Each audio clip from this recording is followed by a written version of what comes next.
Ili kupata daktari wa tumbo kama sikiza tune yako, bonyeza *811 *396#. Alo, daktari. Nimekula githeri sahani ya kwanza, sahani ya pili, alafu sahani ya tatu. Nikapandilia avocado 2. Wakanilazimisha na mchele vijiko 7. Nikamalizia na kusafisha. Kupata daktari wa tumbo, dial *811 *396#. *811 *396#. Zile kazi bana niachie mimi. Mtoto anukia marashi ya Zanzibar. Mimi sitaki ugusu hata na nzi. Ndio nakupa jeuri, si ndio? Safari, sitaki maneno. Yangu mimi na kila mtu. Po vitu kidogo ndio kutakufanya wewe utumie 100,000. Kuna vitu vingine sijaandika hapo dad. Nikusaidieje? Msaada kutoka kwako? Hapana. Wachana na matatizo wewe. Sawa? Na sipomwacha matatizo utanifanya nini? He served in the Kenyan military for close to half a century. Gentlemen, I see you have very good AK-47s. These weapons are no longer to be shot to kill another Liberian. Leading some of the most volatile peacekeeping operations in Africa. I still do a little bit of sharing my experiences on peacekeeping. Lieutenant General retired Daniel Opande on the Military Tales. This Tuesday with Nissy, Imano.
Good afternoon. It is the 10th of May 2022. Thank you for joining us here on KBC Lunchtime News.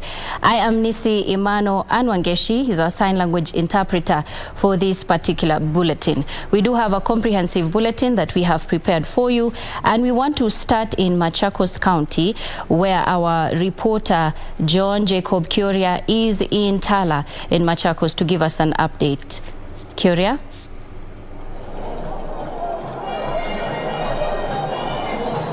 Thank you very much, Nissy Imano. We're live from Tala town in Machakos County.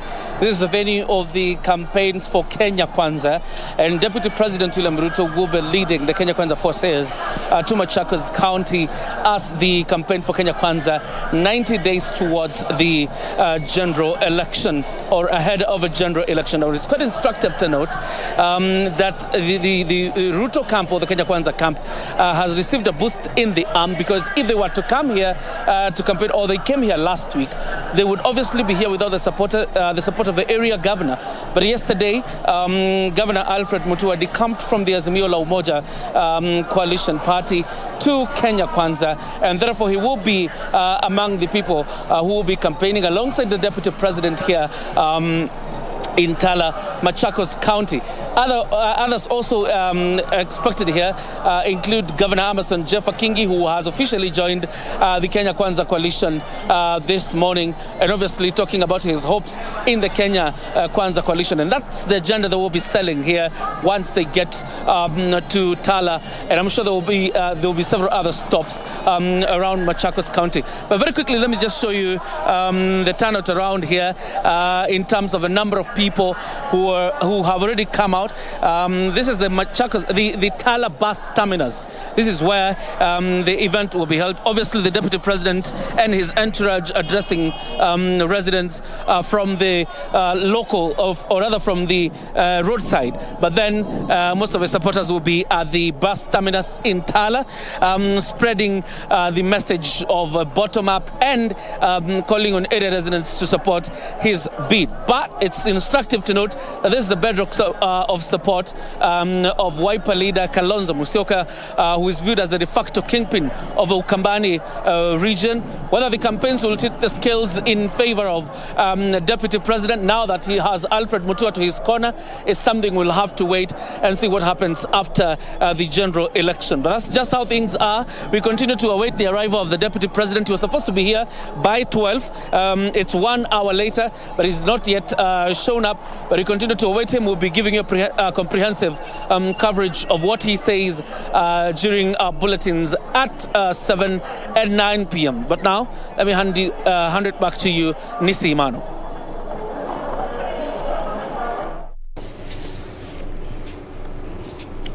Thank you, John Jacob Kuria, who is currently in Tala in Machakos County.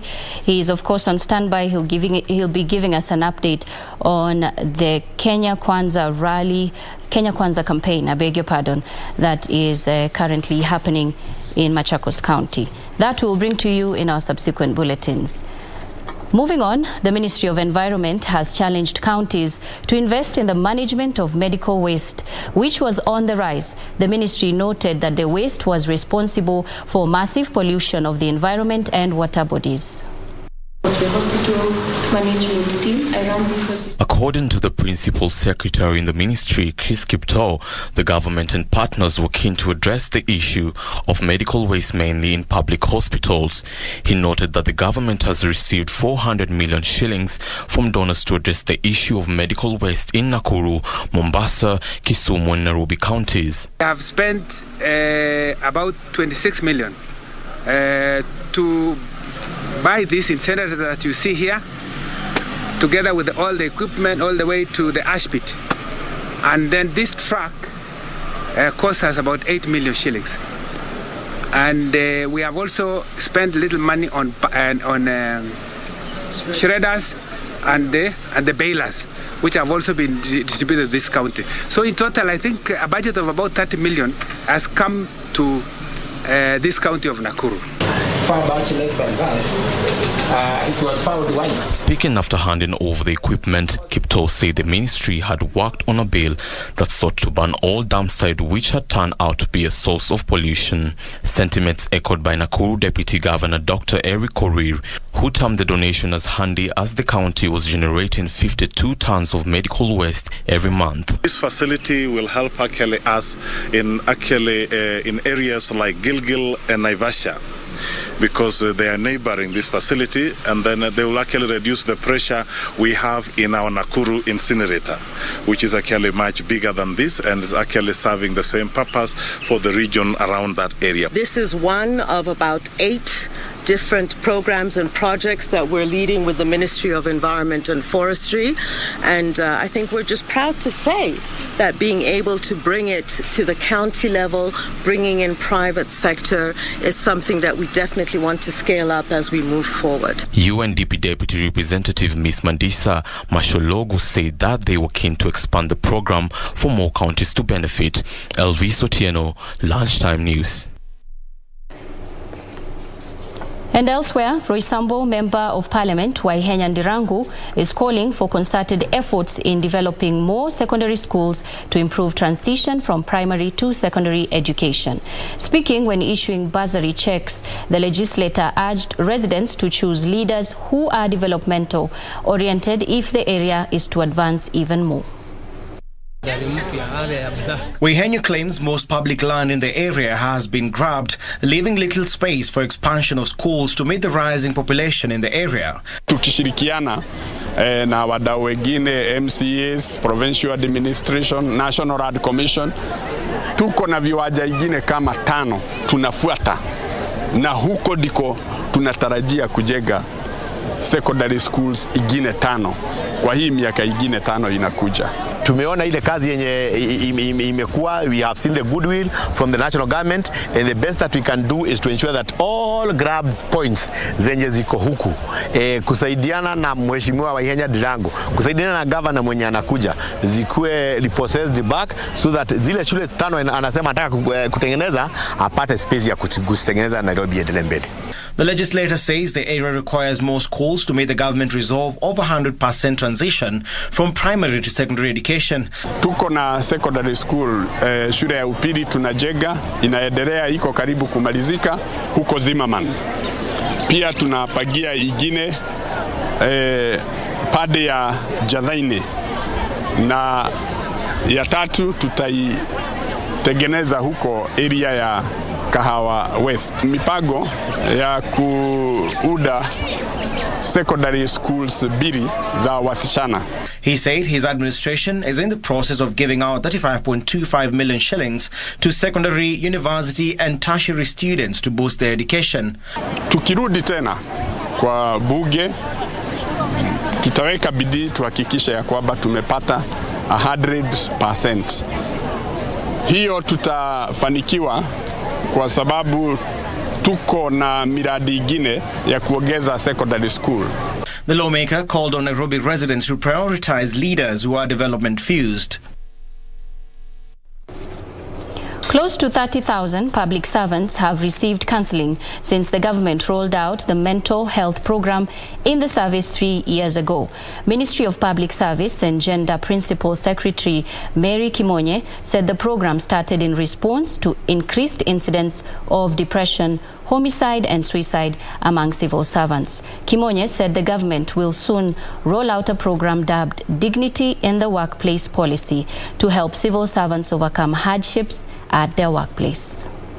The psychological wellness index among civil servants remains less than 40%, according to statistics from the Ministry of Health. Both their quality of life and their capability to perform, and therefore their productivity, and in effect, national productivity. And this is why we cannot afford to put off the issues of mental health in the public service any longer. The program has seen close to 30,000 civil servants receive counseling skills. The champion will also provide basic counseling services to colleagues who may be in depression or who may have undergone trauma, and help identify those in need of referral to more specialized care. Dignity at work policy, because I am very passionate that people should be dignified as they do their work. They should be dignified emotionally. They should be dignified in the words that are used on them. They should be dignified in the actions that are directed at them. The PS Ministry of Public Service and Gender, Mary Kimonye, say the program is timely as mental health problems are increasing worldwide. Depression creeps on us slowly. You may find somebody who was very talkative, they are all of a sudden very quiet. Yeah? Somebody who used to come to work on time, now they're not coming to work on time. Somebody who would put up their hand to answer a question, now they are withdrawn. And this is why we are training the mental health champions to be able to look at these changes in an individual. So you need to be very, very alert. According to the World Health Organization report, Kenya is placed 6th among African countries with the highest number of depression with 1.9 million cases. Ruth Wamboi for Lunchtime News. And the Ministry of Education has shifted its focus towards the development of the abilities and potential of learners in its policy initiatives. According to the Ministry's Chief Administrative Secretary, Dr. Sarah Ruto, competence-based curriculum, competency-based teacher education, and competency-based assessment are all geared toward developing the abilities and potential of learners. Even offered water so that on this side of the ministry. Speaking after receiving the Acting Chief Executive Officer of the Global Partnership for Education, Charles North, who paid a courtesy call at the Ministry of Education, the Education CAS said the access, equity and relevance will continue guiding principles for education policy and standards. At the moment, our exams are serving many other purposes, but perhaps losing the child. You know, so bringing it back to focus on the child abilities, potential of the child, rather than mean scores that sometimes are good for saying school A is good and teacher A is good, but you lose the child. While lauding President Uhuru as a great champion for education, the visiting Global Partnership for Education said the organization was impressed with what the government of Kenya was doing in education. What the key priorities are for Kenya in education and how they align with the work that GPE our support. As I said, this is a vitally important effort, not just for Kenya, it's for the world. And so would love to talk with you more about how we keep this good work going. The Principal Secretary for Basic Education, Dr. Julius Juan, said that the government was enhancing the ability to assess learners digitally. Our teachers who are already trained and have not been recruited yet by the Teacher Service Commission are going back to the colleges to get their training upgraded, to upgrade themselves into what we call diploma, which in our context is a little higher than what they had before. Now, within the training, there are certain basic tenets that we didn't capture in the previous curriculum that we want them to acquire. One of them, of course, is that digital component. Jelis Aladi for Lunchtime News.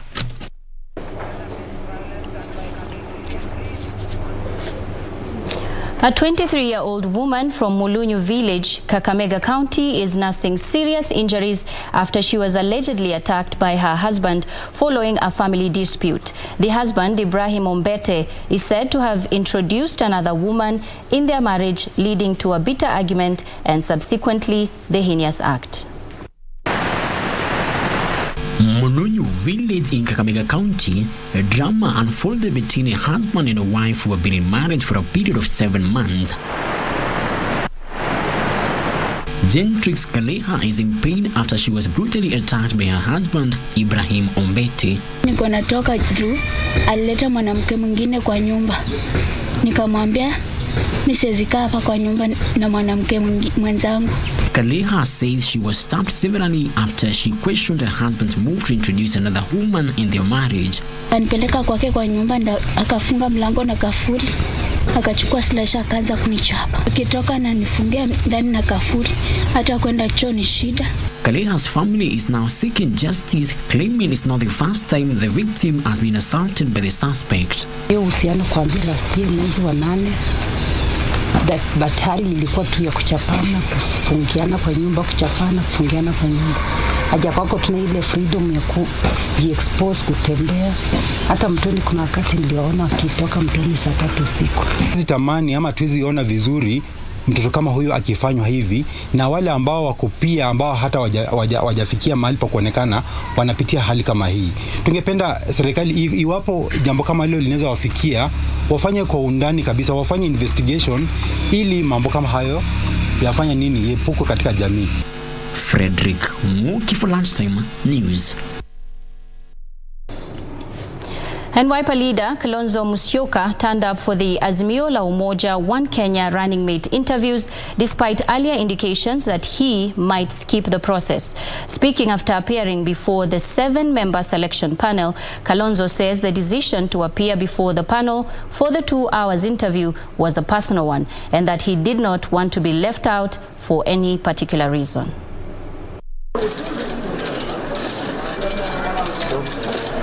Very good morning. I've had a very useful 2-hour conversation with the panelists led by Mheshimiwa Noah Wekesa. 2-hour conversation, which was very useful, I believe, because I'm not at liberty to divulge the contents of that conversation. I stress conversation, not an interview. I know that you may want to ask a question. You had said you are not coming. And I want to tell you that the decision to come was my decision because I realized we didn't want to give anybody an excuse whatsoever to say aligomea kuja.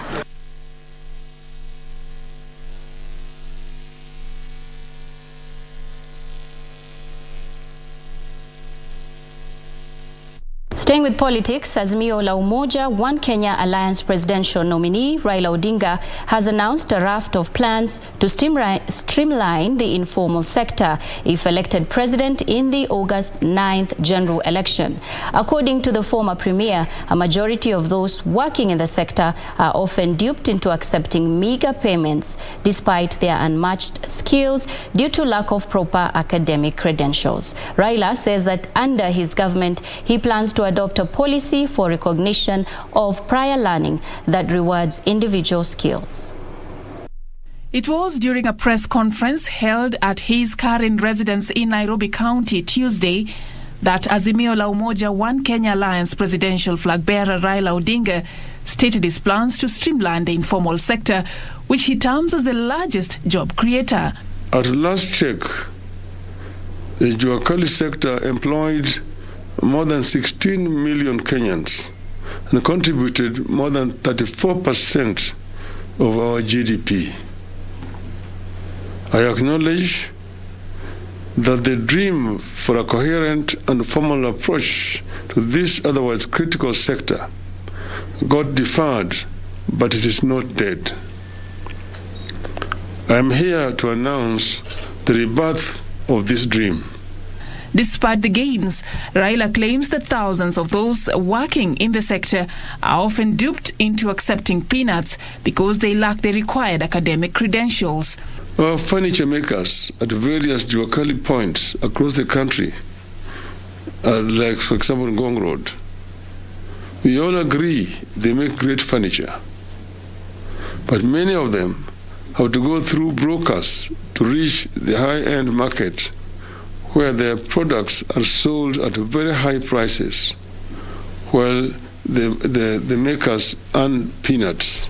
Every day, thousands of people flock garages where mechanics with excellent skills correctly diagnose the problem and do satisfactory work, but get very little pay due to lack of certification. Raila said if elected president, he plans to adopt a policy for recognition of prior learning, which seeks to remove middlemen and brokers who take advantage of the vulnerabilities of millions of workers in the informal sector, among other reforms. The RPL provides for recognition of knowledge, skills and competencies, regardless of where and how they were acquired. It is a progression map to facilitate the transition of skilled workers from informality to formality. In other words, these people may not have gone to any technical training institute or college, but through practice they've acquired the knowledge which needs to be recognized. For Lunchtime News, I'm Safin Aching Oma. It is time now for our very fast break here on Lunchtime News, but more news on the other side of this break. Do keep it here.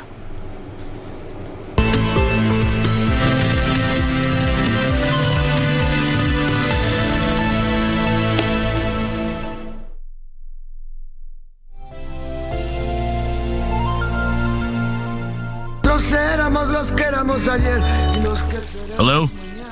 Gonzalo, it's Monica. How dare you call me up right here at my house? Gonzalo, it's an emergency. He left a note saying that he's leaving. What? You don't seem to think that he has to be found urgently? Gonzalo, for heaven's sake! Yes, that's her. What did you say, Mom? I'm sure that was his ex-secretary's voice. I'm very sure. How is he? Is he alive? I don't know. He looks like he's not breathing. Hold on, I'm gonna put him down.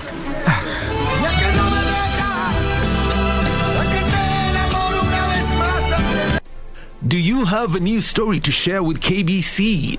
Get in touch swiftly on email news@kbc.co.ke or call 0723-892-654 or 0734-780-124.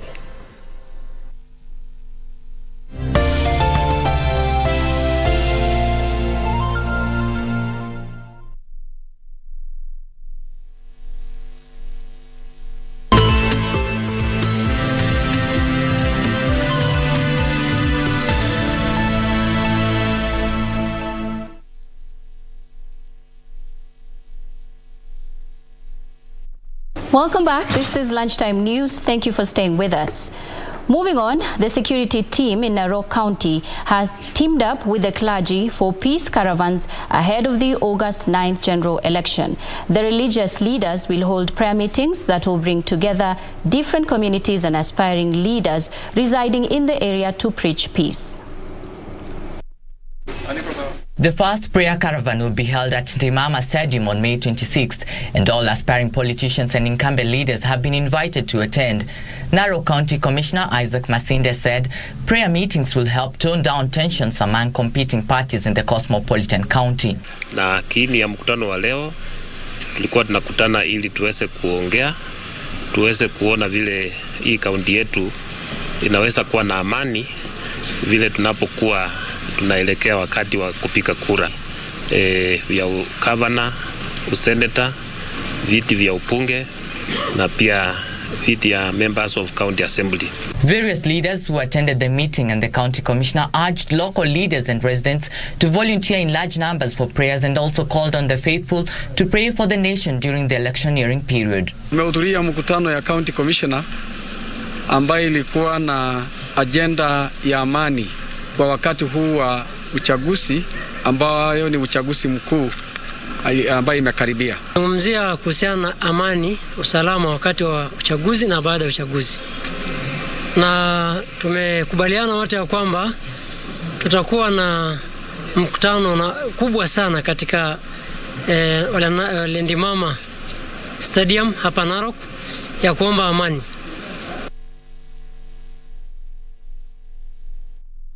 Two Kenyan students from Busia County who were arrested and remanded at the Luzira prison in Uganda for crossing into Ugandan waters while fishing in Lake Victoria have been released. The students were set free after paying fines of 50,000 shillings each, having spent the last 1 month behind bars. Hizo barua ambazo niliachiliwa nilipotoa fine kule Uganda. It was a sign of relief for Stephen Barasa and Joseph Sunday, who secured their release from Ugandan police following their arrest a month ago for allegedly fishing in Lake Victoria illegally. They paid a 50,000 shillings fine each to secure their freedom. Na nilikuwa na wenzangu, tulikuwa watu 12 ambao tulikamatwa na maskari wa Uganda. Tulipokamatwa tulitezwa sana. 50,000 ya fine kwa sababu ya kwenda kuvua samaki, na wakati mwingine hata pia wanashikwa kwa sababu hata kwa maji ya Kenya na si maji tu ya Uganda peke yake, wanafika paka huku wanawakamata watu wetu wanawapeleka kule. Hilo ni jambo ambalo linasikitisha sana. The duo who narrated how they were arrested in Luriza prison in Kampala said they were lucky their families managed to raise their fines as some of their colleagues are still in remand. Tukapelekwa koti jela kuu ambayo iko kama kamiti hapa Kenya. Na hiyo jela kulingana na mateso ambayo iko kule si mazuri kulingana na maisha ambayo tulikuwa tunapitia. Their release coming as Busia County Assistant Beach Management Unit Chairperson Polycarp Juma called on the Kenyan government to intervene on behalf of 92 Kenyans who are still held by Uganda authorities for being unable to raise the fines. Bulia economy ilikuja kusaidia watu. Hasa serikali zetu tafadhali tatu Kenya, Uganda, Tanzania. Mkuje pamoja, if possible mutengeneze license moja ambapo mvuvi akitokezea Kenya, akienda kule kuvua, akipatikana na serikali ya Uganda, akitoa hiyo license imruhusu kuvua. Ben Chumba, Lunchtime News. Moving on, residents of Rabuor area in Kadibo sub-county, Kisumu County are up in arms over runway insecurity, which has seen at least 5 people hospitalized owing to attacks. The residents are accusing the local police of laxity to address the issue, which they say has worsened in the last 2 weeks. Wycliffe Okech reports.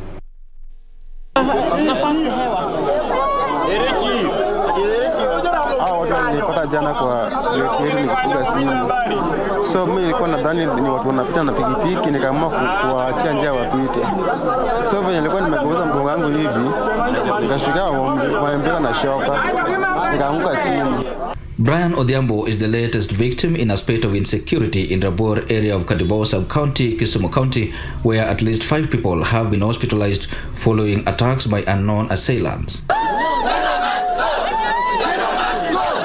On Tuesday, a section of the residents stormed Rabor police station demanding the transfer of the station's OCS Wycliffe Kwendo, whom they accused of sleeping on the job. Tuko na uchungu mwingi sana. Kufika Saturday, shemeji yangu alikatwa. Na on the same day, walikatwa vijana wawili. Na vile tulikuja hapa kuita OCS, aje aone ni shida gani tuko nayo. Alichukua almost 1 hour ndio afike kwa scene. Tumeza kuwa na insecurity mingi hapa. Kukata kuizi. Na akisika mtu hapa, amependa Kenya inaitwa soya. Amependa pesa ongo. Lakini ikikuwa ni watu wa pombe wakitoka na pombe ni pikipiki na mtungi ya pombe wanafuata ile mbio na anavuta sigara hata tuheshimu sisi wananchi. The residents claim that individuals terrorizing the area are well known, but the security apparatus in the vicinity is not doing anything to apprehend them. And while Kadibo Sub-County Deputy County Commissioner Angeline Were urges for calm and promising redress, the irate residents, however, want the OCS transferred. Sasa sisi kama watu wa Rabur tunasema either OCS awe sacked or awe transferred aende kwingine. My message to Mr. Matiang, the Minister of Interior and Coordination in this country, that he should come to the ground. He should come to the ground to see what is happening in Kadibo area. We are going to come up with a work plan of operations. We have already mapped most of the hotspots, and some of them, one of them is in Masogo.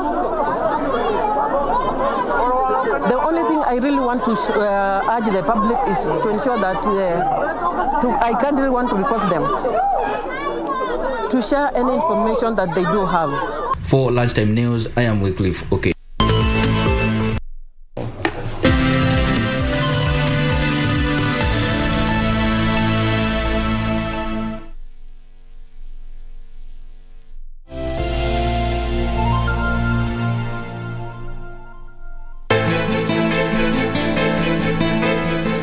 Zile kazi bwana niachie mimi. Mtoto anukia marashi ya Zanzibar. Mimi sitaki ugusu hata na nzi. Ndio nakupa jeuri, si ndio? Safari, sitaki maneno. Yangu mimi na kila mtu. Po vitu kidogo ndio kutakufanya wewe utumie $100,000. Kuna vitu vingine sijaandika hapo dad. Nikusaidieje? Msaada kutoka kwako? Hapana. Wachana na matatizo wewe. Sawa? Na sipomwacha matatizo utanifanya nini?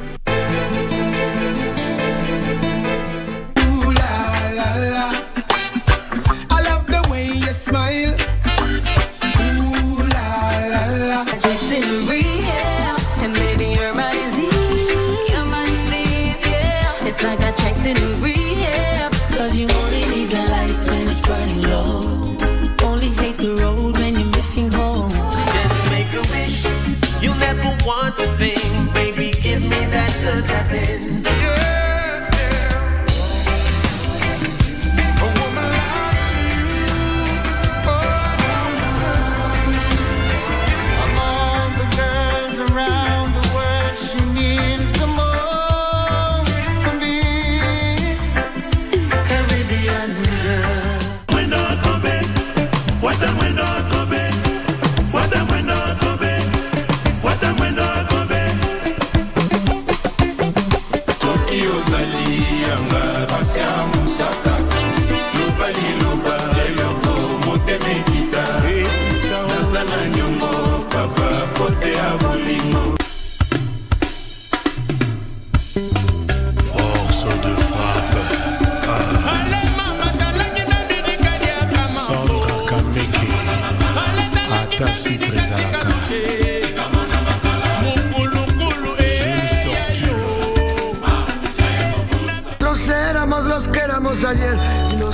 Hello?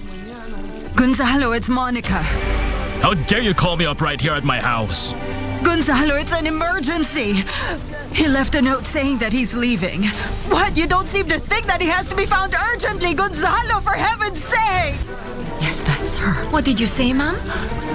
I'm sure that was his ex-secretary's voice. I'm very sure.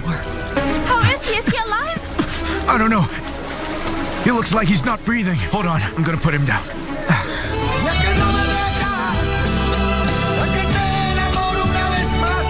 The effects of climate change. Sasa wakati ya kiangazi huwa sisi ni watu zaidi masikini watu wetu. But what options are there to address this global challenge? Join Ruth Wamboi as she focuses on community-based options to mitigate the effects of climate change. Nipping the Bud, a 3-part feature series starting this Wednesday.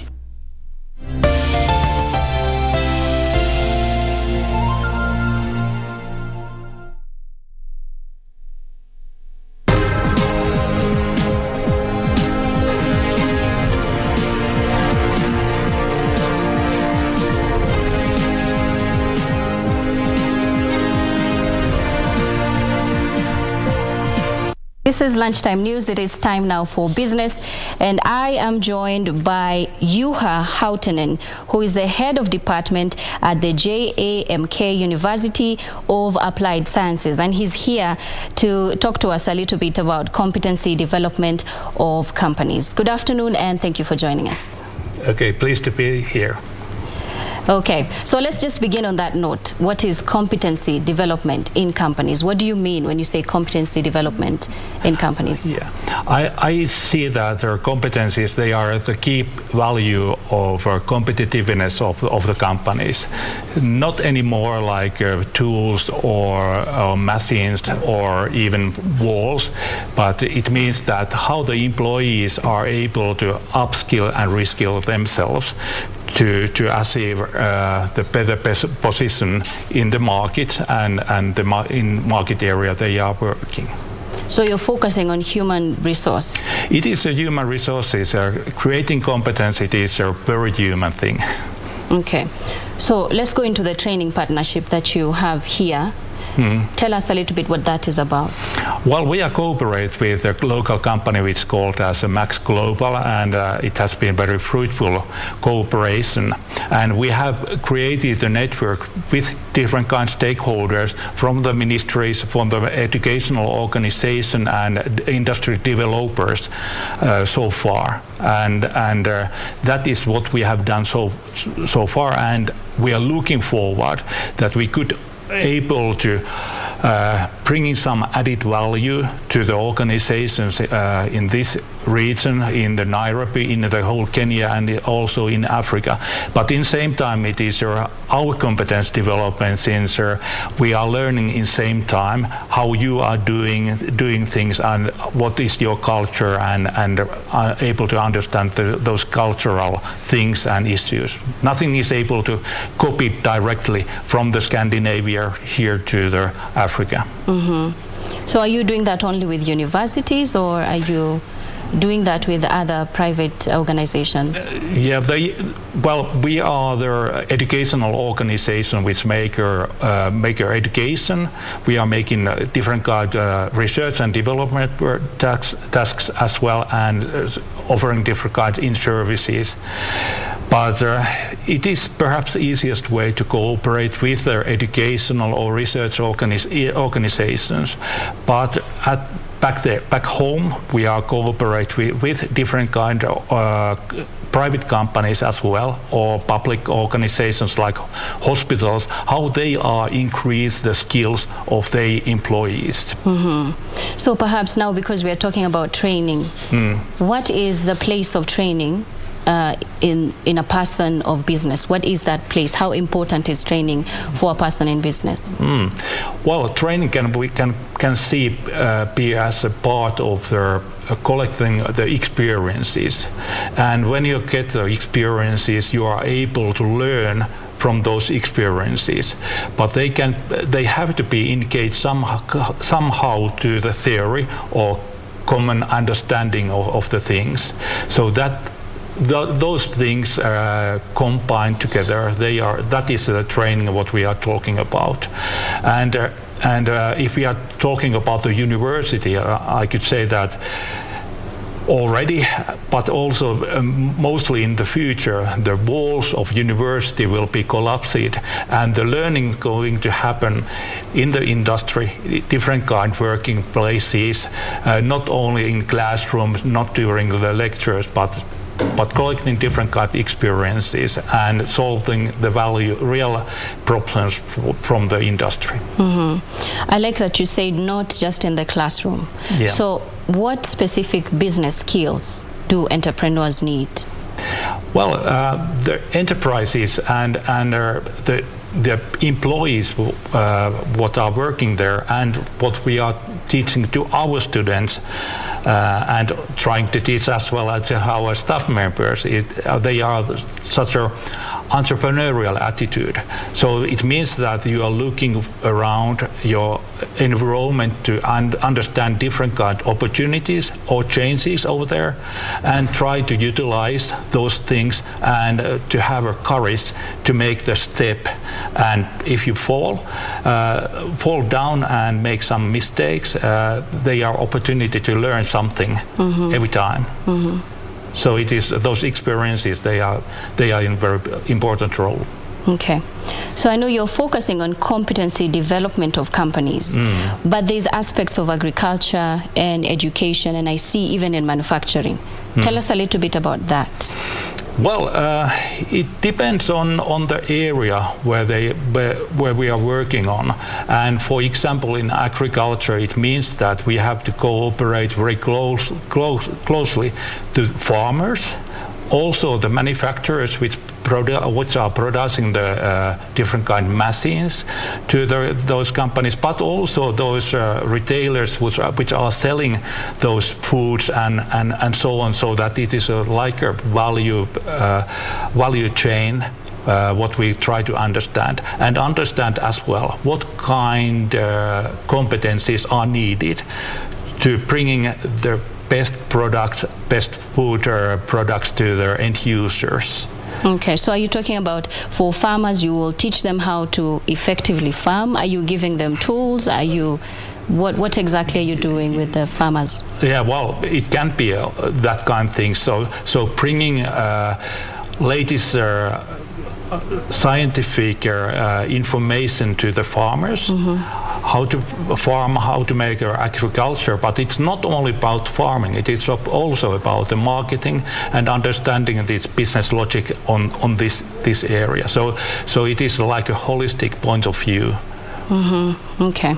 So in agriculture, we've seen that you empower farmers. In education, you teach teachers, train the trainers.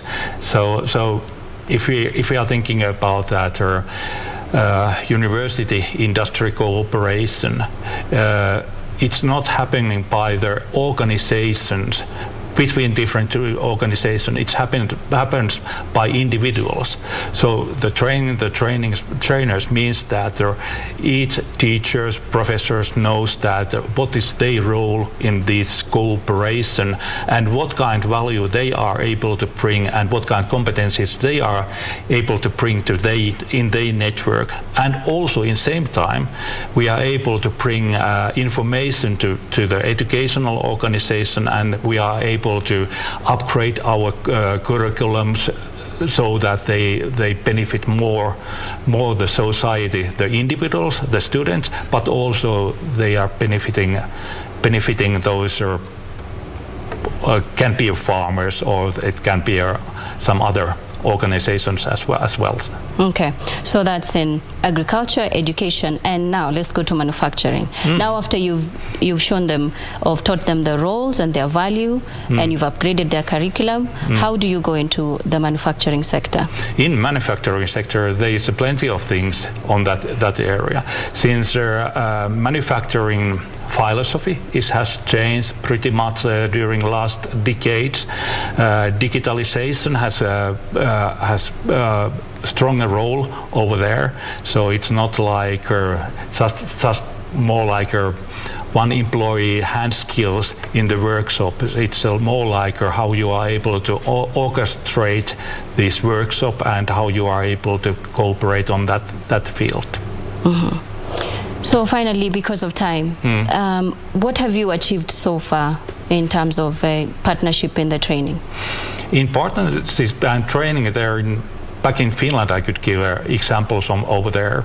So we could say that in our region where we are coming from Finland, we could say that we have been able to build so-called educational ecosystem where easier cooperate our university and other universities in our region, the industry, private companies, but also regional developing companies or developers, and also the citizens which are living in that area, since they are the beneficiary also that cooperation what we are doing. So we have solved plenty of different kind, small, but also some bigger problems from the real world, by the students, by the staff members, but mostly by this cooperation between industry and the university. Mm-hmm. Thank you so much for your time. That's all the time we had, but thank you so much for coming on. We were just speaking to Juha Hautanen, who is the head of department at JAMK University of Applied Sciences. Moving on to some more business news now. The HF Group made 39 million shillings in pre-tax profit during the first 3 months of this year, bouncing back to profitability from a 178 million pre-tax loss the financier recorded during a similar period last year. The asset and financial services provider attributed the turnaround to business transformation.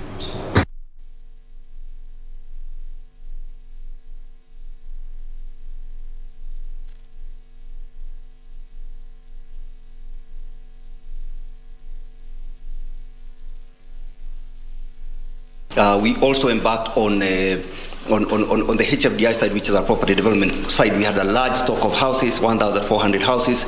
So we then decided that we are going to really reduce those that stock of houses, and now we moved from 1,400 to about 70. So that means then that we have been able to find the owners for those particular homes. Now all these added together has seen our income grow significantly by about 27% over the period. And importers of beauty products, textiles and motor vehicles face higher taxes should the East African community settle on a unified policy on the fourth band of the Common External Tariff. The maximum CET rate has been 25% but has risen to 35% after the conclusion of negotiations to adopt the fourth band is ongoing. Here are the details of this and other stories making headlines across Africa. The Common External Tariff is considered an important instrument of the EAC Customs Union Protocol as it determines the tax paid on imports from outside the region. Under the current CET, raw materials attract 0% tax, intermediate goods 10%, and finished products attract 25% levy. Most of the products considered for a maximum CET rate are under the EAC priority value chains as provided for in the EAC industrialization policy. They include textiles, iron, steel, and motor vehicles. Manufacturers want higher tariffs to bar the importation of items that could otherwise be made locally. The Kenya Private Sector Umbrella Body argues that the 35% CET rate will offer the protection the region requires to drive regional value chains and industrialization. But a section of beauty products importers is opposed to more tax, arguing that it will run them out of business. By the end of 2022, the African beauty market is expected to be worth more than $14 billion. The majority of the market and growth is located in sub-Saharan Africa, with Nigeria and South Africa leading the way. Kenya's market totaled more than $320 million by 2021, while Nigeria's is valued at $3.4 billion. Elsewhere, Tanzania's President Samia Suluhu Hassan has directed her cabinet to find an immediate solution to rising fuel prices. The president had called an emergency meeting on Sunday night over the record high prices announced last week by the Energy and Water Utilities Regulatory Authority. The new prices, which came to effect on Wednesday, May 4th, represented an increase of 9.5% for petrol and 17.1% for diesel, following hikes of 12 and 21% respectively in April.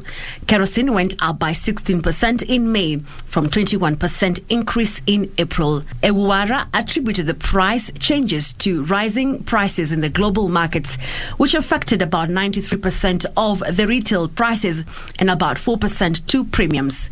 Last week, the PM held a similar meeting with the energy and finance ministers and top officials from WARA, Tanzania Petroleum Development Corporation, and Petroleum Bulk Procurement Agency. Rising fuel prices hurt households as the cost of basic goods and services increases. Finally, Ivory Coast aims to raise $1.5 billion for a 5-year land restoration program to bring back forests and increase food production. The world's top cocoa producer lost 80% of its forests between 1900 and 2021 and risks losing them all by 2050 if the pace of decline continues. The new 5-year Abidjan Legacy program will use technology such as tree planting drones and drought-resistant plant varieties to repair degraded land. It will also boost rural employment and increase food production in the country that has lost millions of hectares of forest and arable land to cocoa fields. World leaders will be meeting at the COP15 over the next 2 weeks to discuss ways to reverse land degradation, deforestation, and desertification, fueling poverty and conflict around the world. More than a quarter of the world's fertile land has been rendered non-productive, impacting the lives of 3.2 billion people, particularly rural communities in poor countries, according to the United Nations. On a feasibility study for the Nyamira Integrated Agro Industrial Park has been validated, paving the way for the groundbreaking for the facility that will enhance value addition and provide market for the readily available raw material. Industrialization, Trade and Enterprise Development Ministry Secretary Hezekiah Okeo said the industrial park, which is part of the program for county partnerships, aims to stimulate manufacturing activities in rural areas and create 6,000 job opportunities. The Nyamira Integrated Agro-Industrial Park is projected to be constructed on a 265-acre piece of land at Sironga, Nyamira County, sponsored by the government and development partners, led by United Nations Industrial Development Organization. Feasibility study for the project has been completed and was validated during a workshop held in Nyamira County, where speakers noted that the project under the Kenya Self-Starter Initiative Program for County Partnership will supplement the government's efforts in industrializing the country. We are putting basic infrastructure to make sure that things that the investments require are. But investments are not going to be done by government. Therefore, for now, we are doing the preparatory work that is required to prepare the site and market it. Then investors should come. So those are the things we are doing together with UNIDO and the development partners. We have brought the government of China on board. That has already sponsored us through the feasibility study, and we are moving on. So as we go on, we'll find. I think that can be done in 3 years, it can be done in 5 years. It's all dependent on the availability and access to the resources that are required to drive it forward. The industrial park that is expected to be constructed within 5 years is backed to offer a ready market for agricultural produce from the southern Nyanza region for value addition and drive Kenya's manufacturing agenda. To value addition, to start from the list in the design of this project, which are 5 counties, doing aggregation, sorting, making sure that product quality are there, cleaning. Then we have the 3 levels, Rural Transformation Center. Further, the value addition comes, SMEs are integrated. We are looking at Nyamira Park to be very, very high level. The project will see establishment of rural information centers, small and medium enterprises, and offer training for farmers to prop up the manufacturing of high-quality products. The farmers is that they will be having training centers and their productivity will improve through the training, and their produce will nearly double the incomes. That's the basic issue.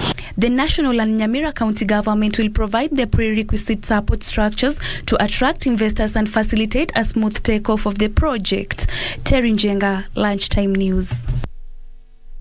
To some sporting news now. The Deaf Golf Federation are in advanced stages of introducing the game among deaf ladies and children in Kenya.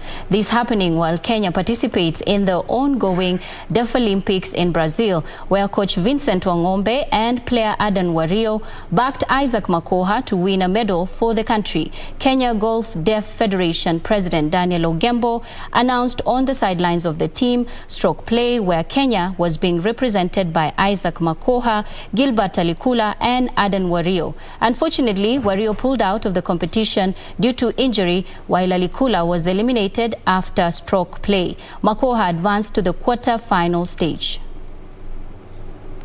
Position, but he's very optimistic, he's happy, he's playing quite well. I've watched him today and he's doing quite well.